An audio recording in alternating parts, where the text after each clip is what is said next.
Your Best Manager, Episode 80. He just said one sentence that will be in my head forever. He just said, "Why are you talking to me and not a taxi?" And hung up on me. So I stared at my phone and I said, okie dokie. And I realized he wanted to. Hey everybody, and welcome to the Your Best Manager podcast, featuring interviews with senior managers and leadership experts, as well as practical advice for first-time managers.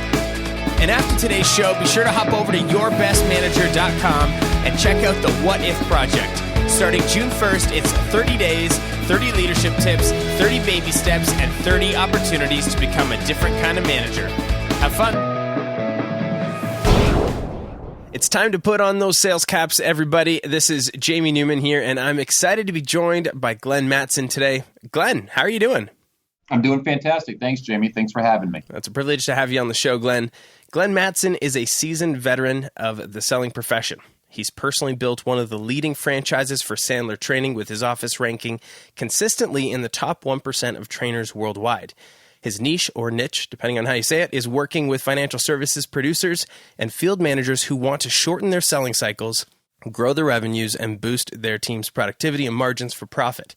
Among Glenn's clients are MDRT, as well as court of the table members who attribute a great deal of their success to the principles, practices, and, above all, the accountability Glenn brings to their practice. Glenn is based in Long Island, New York, but he's usually in the field working with clients all over the U.S. to help them grow their business revenues and profits. And Glenn, with that said, why don't you kick things off by giving us an overview of your career path and just how you got to where you are today? Well, Jamie, first I want to say thank you very much. Second is I would love to tell you that it was a glorious road. But the road that got me where I am has been a road laid with a lot of trials and tribulations and failures and successes. Well, I think that's good news. Yeah, I started way back when in my early 20s. I had been self-employed my entire life. So when I got out of college, I was self-employed. I was a client, actually, of Sandler at the time. So it turned into a hair club for men trick, which is a New York-based company, where the person who uses the material becomes the owner. So through many years, I became and worked with them as an associate. I had all the trials and tribulations of being someone new in sales, going through the process, mastered that, got that underneath my wraps. Then the next piece is I have to have staff. So now I'm managing staff and going through those trials and tribulations. So the reason I'm so passionate about what I do is I actually use the system, the process, the tactics and strategies that we teach people to really fix me. Yeah. So, I'm very passionate, and a lot of my clients know that I'm not someone who lives in an ivory tower that was a blue blood that has a lot of money. And I'm a street guy that made who he is from ground up. So when I talk to people about the trials and tribulations, I'm on the same page. It just happens to be nice. I'm a shrink too, but that personal experience has helped quite a bit in the journey. Yeah, well, and as I said a minute ago, I think it's good news. I mean, the last thing I want to do is bring on someone onto the show who's just like, "Hey, I achieved all my success. It was really easy." All you have to do is make a couple phone calls here and there. There are trials and tribulations, and myself having been in the sales world for, I'm always in sales now, so I'm almost coming up on a decade. Formal sales is difficult. You got to deal with rejection. You got to make yourself feel confident. You got crazy deadlines depending on what you're selling. People rely on you. You rely on you. Sometimes, depending on if you're in full commission or salary plus, it doesn't matter. You don't necessarily have a predictive ability to see your income in the future. And it's hard. It's about persuasion, but congrats on building a successful career, Glenn. Now, I do want to ask, before we jump into some of the core questions, there's two things, actually. First of all, why did you initially connect with Sandler? Because I'm sure there's a number of different sales training organizations, but why Sandler, and what impressed you enough to be like, this is what I want to do?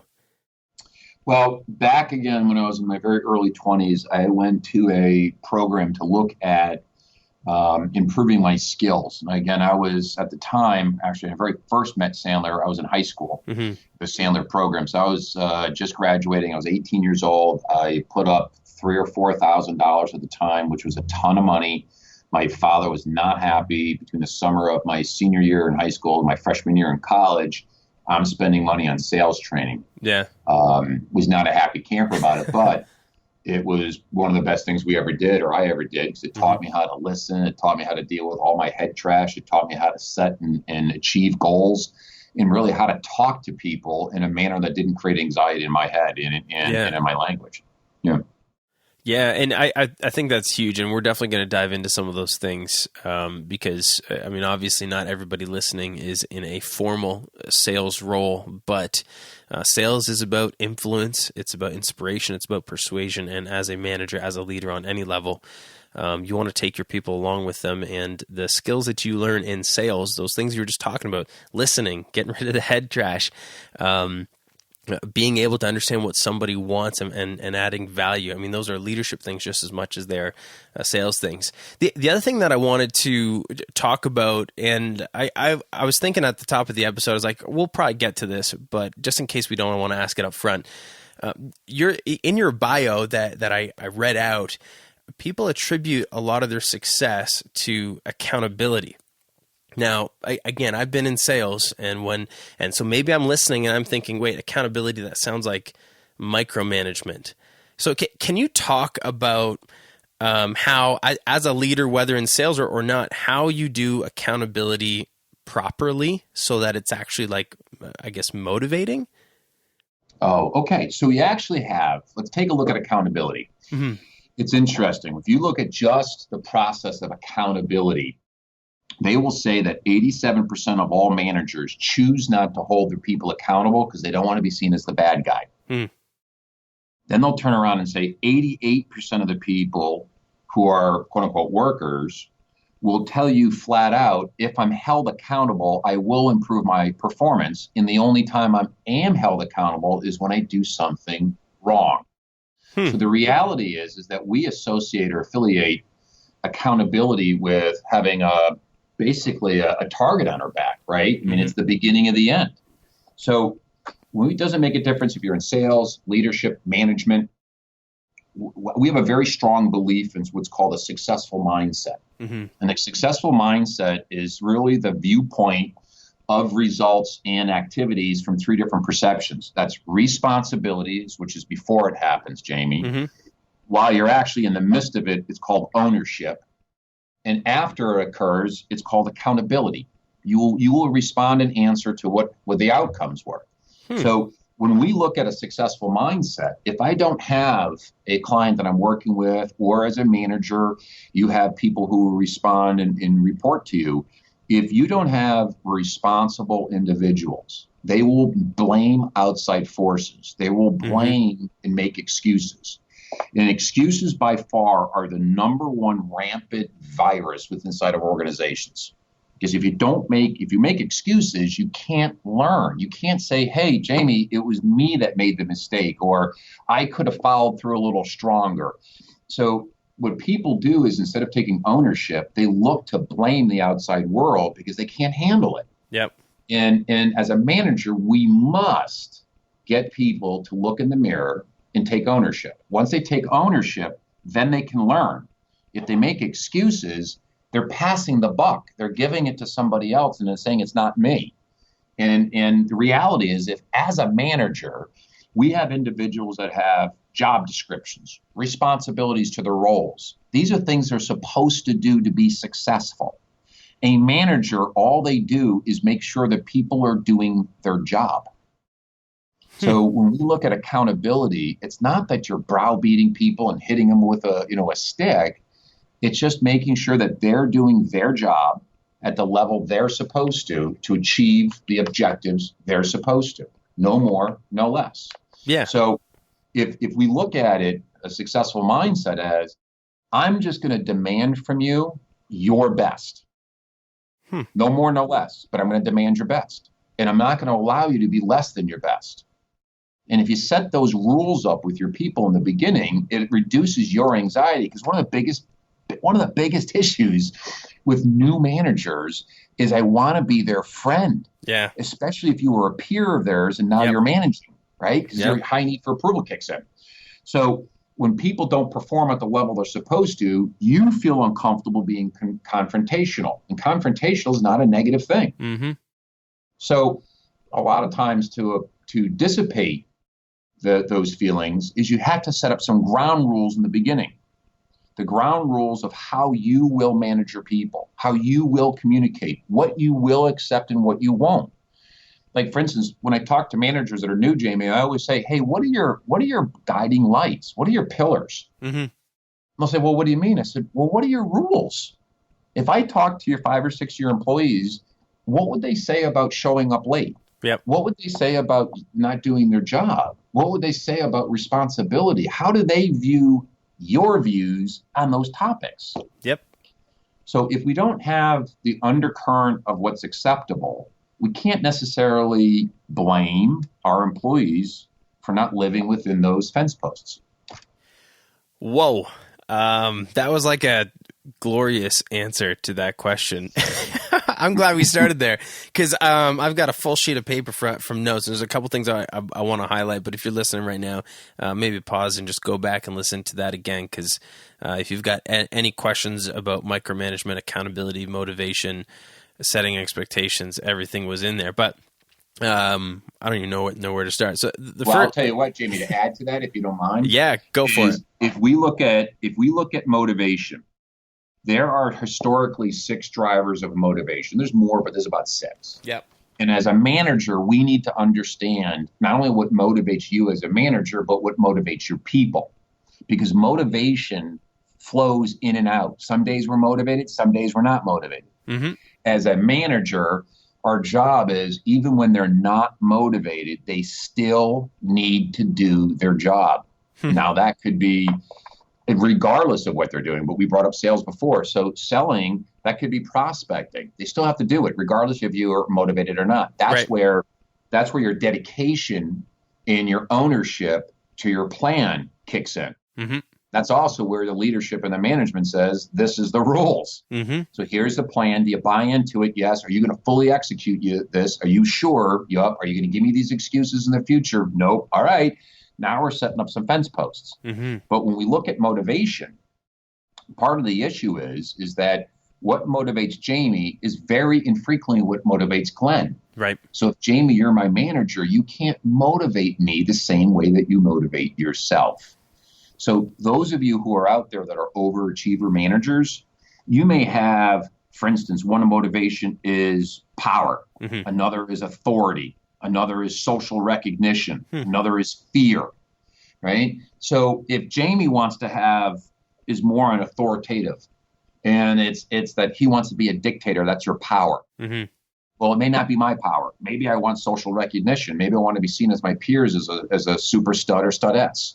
So one of the greatest clues or keys for a manager, besides proper motivation, besides understanding communication, besides direction and all those other pieces that we may talk about, mm-hmm. is how and what buttons do you push in your people to get them to do what they're supposed to do, even when they don't want to do it. Yeah, that's great. Well, all right. So I'm going to run through a bunch of key takeaways, and then you can maybe fill in the blanks with one big key takeaway that you're hoping that the listeners get before we move on, because there's just so much in there. The first thing that I liked is you talked about excuses, and it just made me think. There's a guy I met. This would have been 10 years ago, but he told me that an excuse is just a lie with a reason. And I always found it really interesting because I was like, well, what do you mean? It took me a long time to understand that. But when you're making an excuse, it's usually I can't or I couldn't, those are pretty much it. I either can't do something or I couldn't do something. And that part of it is a lie. And then and a good person at excuses will come up with a legitimate reason why the lie was true, even though it's a lie. So I don't know. It's just something that got me thinking, and it's something. If you hear someone making excuses, don't focus on the reason. Focus on the lie if you want to address it. Now, I'm not suggesting you call someone a liar, but you want to start with, well, could you have, and can you, or where's the solution, right? So And that made me think of, and I'm not sure if you've read this book before, The Oz Principle, where it talks about being above or below the line, and having that ownership mentality, which I think is just so important. But in the same regard, it's about looking for solutions rather than looking for problems. People who are below the line find reasons why they can't do something. People who are above the line find reasons why they can, and they're solution driven. And as a leader, as a manager, you want to lead your team to a place where they look for solutions. And then the other thing you made me think of is demanding their best. I just think that's such a good mentality. And again, it got me thinking of something else. If you've seen Facing the Giants, that death crawl scene, he was yelling at, so it's the football coach. He's got the football player, and he threw another guy on his back. He's crawling, he's blindfolded, and all he yells is, "I want your very best. I want your very best." And it's amazing when that's the sole focus, how much you can accomplish when it's like, I'm going to give 100%. So I love that. I also loved, because this is something that I preach as well, you've got to set expectations. I mean, there's what's common sense to you is not necessarily common sense to other people. And I mean, you brought up a great example. Do people understand what it means to show up late? Because it may be common sense to you to show up 15 minutes early to something, but it's not necessarily common sense to everybody. And if you call someone out for, arriving 1 minute late when they didn't really even know the expectation was to be 15 minutes early, they're going to be offended, even though they're wrong. I mean, yeah, you should be on time for things, but it's not common sense to everybody. And then the last thing that I took away, again, you had so much in here, Glenn, the motivation to lead people to do their job when they're not motivated. I mean, it just comes down to, if you truly care about the people on your team, if you genuinely care, you're going to want to help them succeed. And that means having difficult conversations. That means pushing them, holding them accountable, and helping them actually reach their potential even when they don't want to. Because when you do that, they're going to achieve the goals that they set, and they're going to get to a point where they can look back from a place of success rather than failure. And they'll be able to be like, I wouldn't have done it without you, Jamie, or you, Glenn, or you, listener manager. So again, so much in there. I don't think I did it justice, but those are all the things that I took away. What do you think is maybe one or two things from everything that we've just talked about that if I'm listening today, I've got to nail this? This is like a core principle of new leadership. Well, I think a couple things, and I'll bounce around a little bit. But the first is to jump off of what you mentioned was, yes, you do expect everyone else to do their job and be their best. But you also have to remember your employees, just like your kids, will watch what you do with two eyes, and will listen to what you say with one ear. So when you say, I demand your best, you have to model that. Yeah. You cannot be do as I say, not as I do. A manager and a great leader does what they say and expect others to do what they do. Love it. So the first thing I would tell you as a manager is do your job. Second thing I would say is be your best at it. The fourth thing I would say is you must stop making excuses before you get others to stop making excuses.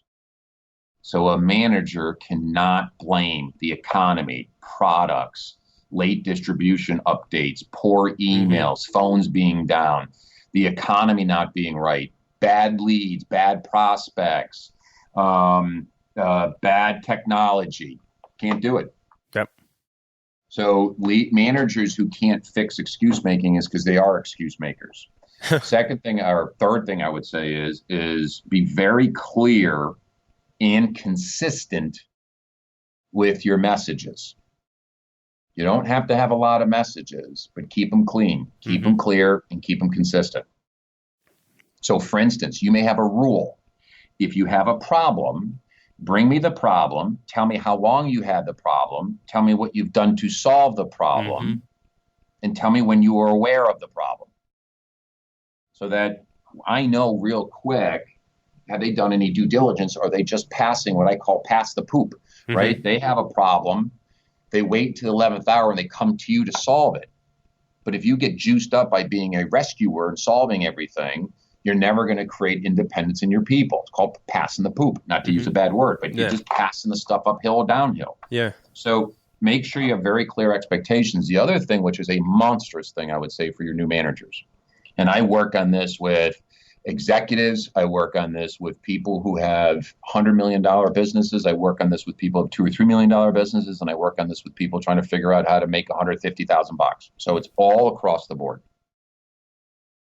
You're going to have to ask yourself at some point, are you going to be friendly or familiar with your people?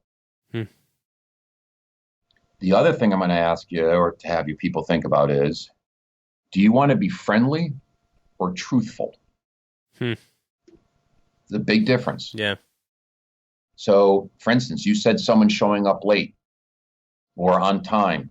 Friendly may be, hey, bub, you got to think about showing up a little earlier, or not even mentioning it, but feeling resentment towards it. Truthful is being straight with somebody. Truthful is walking and having a dialogue with them. If you see that they're not doing something right, or it can be better, or can be enhanced, you have to be truthful, not friendly. You're not a manager to make friends. You're a manager to help people be their best. Now, regardless if they like you or not, if you make them become their best or help them become their best consistently, they will always remember you even when they're 90. Because they respect what you made them do. They respect how you helped them become better than they were before they met you. And that right there, I mean, that is a reward to leadership, because I mean, I was actually going to ask you to go down that path for a second, and you just did it automatically. Because I was like, couldn't this come across as cold? Like, don't I want people to like me? And there is an element of, yeah, I mean, no, but why? We're social beings. But why do you want them to like you? Why do we need our employees to like us?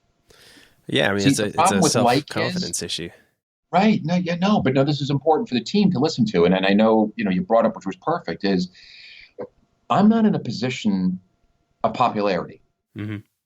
Now, are people going to love you? Yeah. Are they going to like you? Yeah. Is that your driving force? It never should be. Because if you want people to like you, that means you're trying to be friendly, which means you have a high need for approval, which means you have a fear of rejection, which means you can't hold people accountable and stop excuse making. So if you have a problem with me, I'm speaking over people, I'm being rude to other employees, right? Yep. If you're kicked in, which is, I don't want to be the bad guy, or how am I going to talk to Glenn because he's kind of a dominant personality? Well, all those feelings you have are normal. But as a manager, we need to dissipate that and say, it has to be fixed, plain and simple, right? So that stuff is, you are not, it's interesting. I was talking to someone earlier today, and he goes, Glenn, I finally figured it out. I said, what's that? And he goes, he's a manager for 1 year. And he goes, more than 3/4 of my decisions are not liked. Yep. I said, yeah. He goes, 3/4 of my decisions, they know what the decision is before they come to ask me, but they're still hoping. Yeah. And the more I try to be friendly, the more it causes me and them anxiety later. So he goes, I just dawned on me. Someone came in the other day and said, hey, what about this, this, and this? And he just turned to them and said, what do you think I'm going to tell you? And the person said exactly what he would say. And he was uncomfortable saying it. Yeah. And he just turned around and said, Susan, you're right. That's what I'm going to say. She goes, all right, and left. But 8 months before, he would have said, come on, sit down. Let's go through the half an hour of listening to your case and why you think it makes sense. Let me go up the food chain for you. Even though in his heart of hearts, he knows it was a bad move. Yeah. So, and what stopped it was I kept saying to him, what do you think your bosses are looking at you as? Because every time you need to go to them to answer a question that you should be able to answer. Yep. And that's when he dawned on him. He wasn't being a manager. He was a gopher.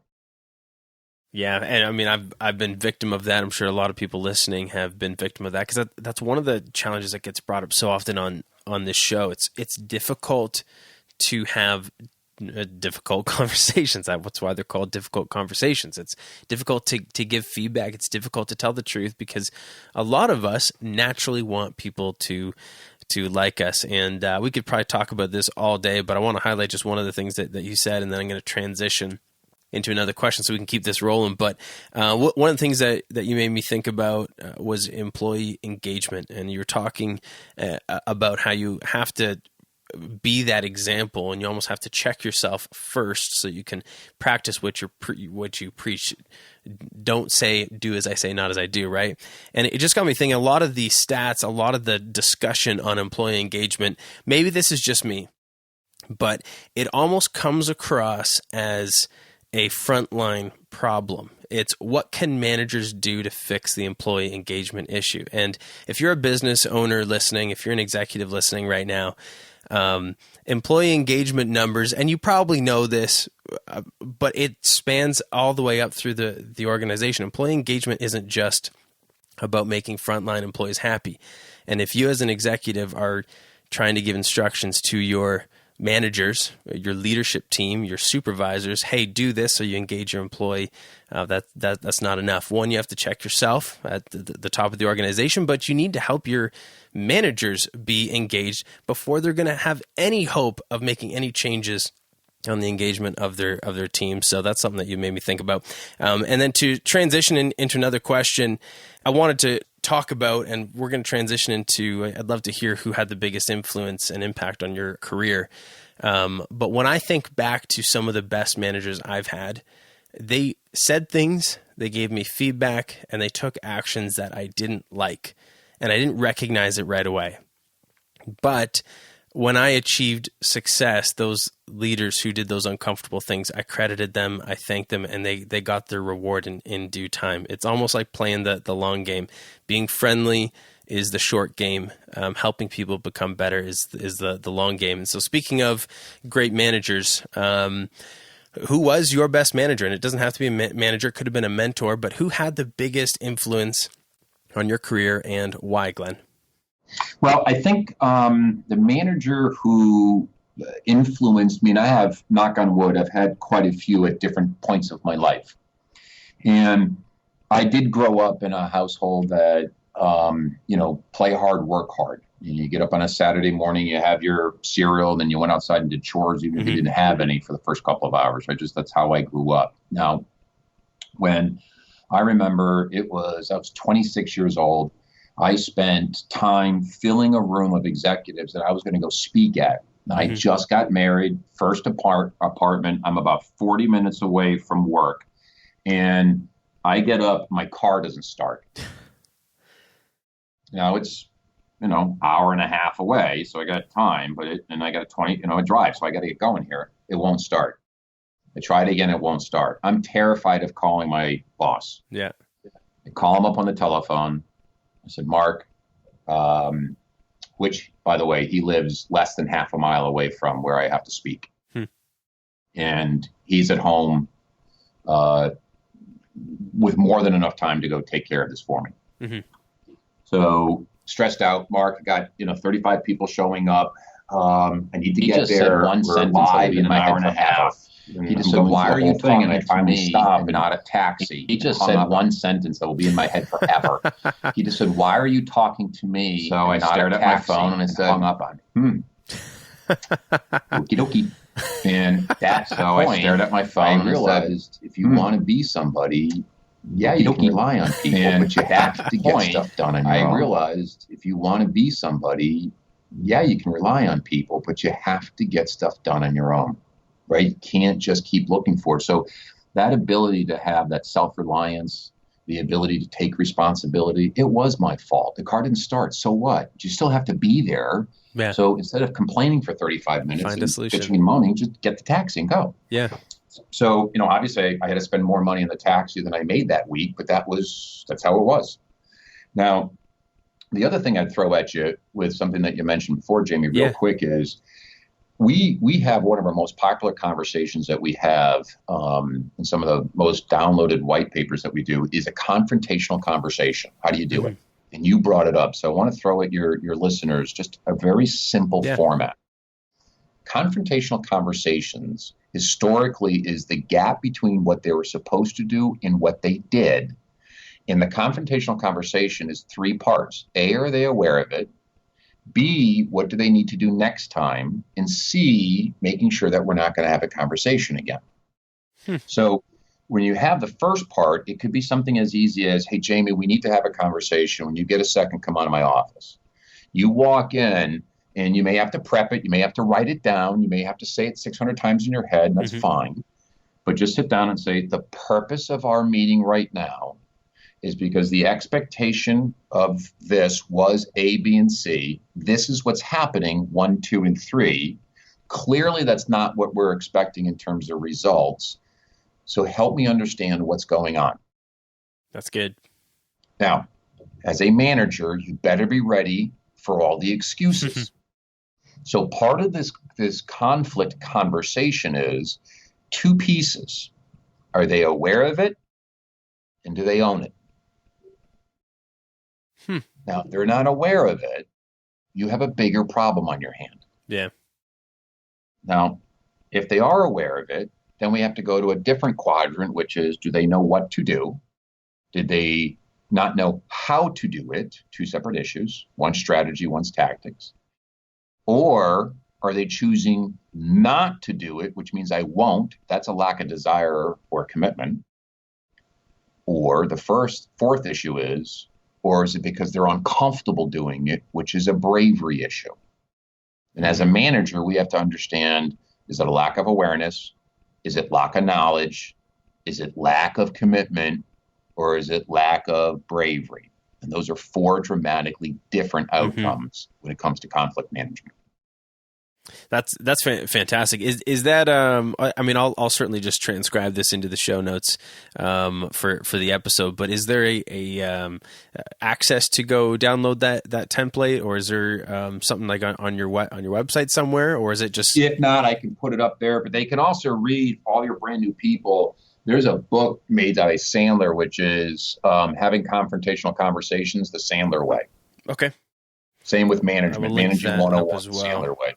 Yep. Yeah, because that's fantastic, and as like everything you're saying, it made me think of something else that I'm not going to talk about, but I'll link up in the show notes. I did a 3-part series on the 3 reasons why your employee may not be performing, and it's the 3 reasons are they don't know, they don't care, or they aren't capable. And there's 3 different ways that you need to address those. But the part that made me think is, if someone doesn't know, oftentimes, not always, but oftentimes you got to look in the mirror and be like, how am I actually communicating this? So if you want more on that subject, you can check out those episodes of the 3 reasons why your employees may not be performing, and I'll have those in the show notes.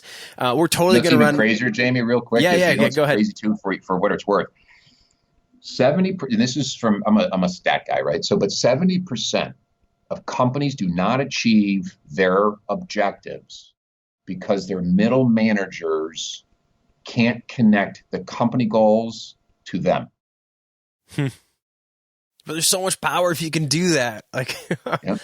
Which now translates to the people listening. Hey, if you want people to follow you, you have to translate corporate objectives, enterprise objectives into personal wins. Yeah.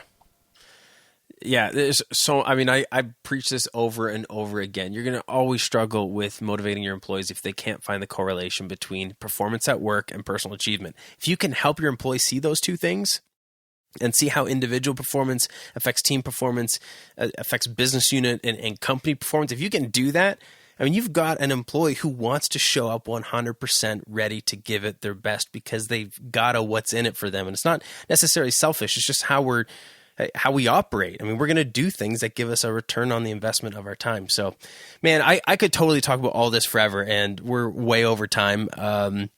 So we can't, but this has been awesome. But I guess I've got 2 last questions that will kind of rapid fire a little bit. The first one is, what's going on in your world? What's exciting you today? If I'm listening and I want to connect with you, where do I go? What's happening with Glenn Mattson today? Well, a couple things. If you want to connect with us, the easiest, obviously, is you can go on a social side to LinkedIn. You can also go to our website, which is my last name, Sandler, which is Mattson, Sandler.com. The third, obviously, is you can email me at my first name, last initial at Sandler, which is Glenn, 2 N's, M at Sandler.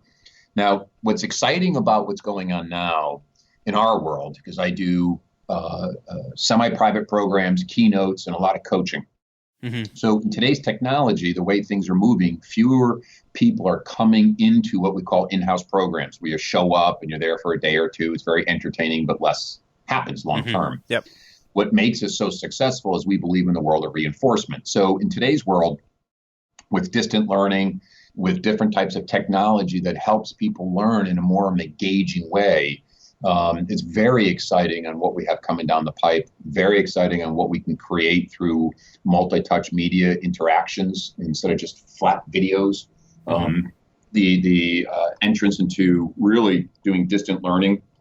So it's a pretty amazing on how the technology is changing. But again, for most people, most change happens face to face. So, but it's very exciting. Nice. Well, I will make sure that all of those websites and access points to you are linked up in the show notes. And before I talk about where you can find those, here is the last question for today's interview.